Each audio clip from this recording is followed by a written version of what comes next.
পিউদি, হ্যাঁ, কি করছিস রে সকাল সকাল? তো আজকে আমাদের রান্না বান্না শুরু হয়ে গেছে। রেসিপি কি আজকে, মেনু কি? আজকের মেনু হচ্ছে তোর এই ছোট ছোট আলু অভিষেক নিয়ে এসেছিল, তো ওই দিয়ে হবে এখন ঝাল ঝাল আলুর দম, আর তার সাথে হবে কড়াইশুটির কচুরি, যেগুলো কালকে ছুলে রেখেছিলাম আমি। যেগুলো কালকে ছুলেছিলিস আজকে সেটা দিয়ে কচুরি। আজকে অভিষেক বেসিক্যালি নেই, অভিষেক গেছে অফিসে পিকনিকের জন্য। তো রয়েছি আমি, তুই আর নায়রা। নায়রা নর্মাল ডাল ভাত খাবে, আমি আর তুই খাবো এই ঝাল ঝাল আলুর দমের সাথে কড়াইশুটির ঠিক আছে, কচুরি। চলো। তুমি খাবে?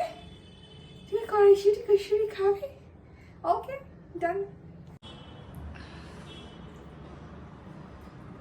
খুব সুন্দর হয়েছে, দারুণ।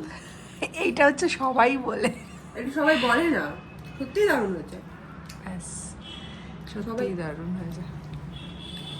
ভালোই হয়েছে, পারফেক্ট। মিষ্টি খাবি? একটা ইয়ে দেবো, এখন না, খেয়ে উঠে পরে যদি মনে হয়। আইসক্রিম খাবি? হ্যাঁ, আমার ঠান্ডা লেগেছে, আমাকে কি আচ্ছা খা, ঠান্ডা লেগেছে খাস না, মিষ্টিটাই খাস তুই। তুই খাস।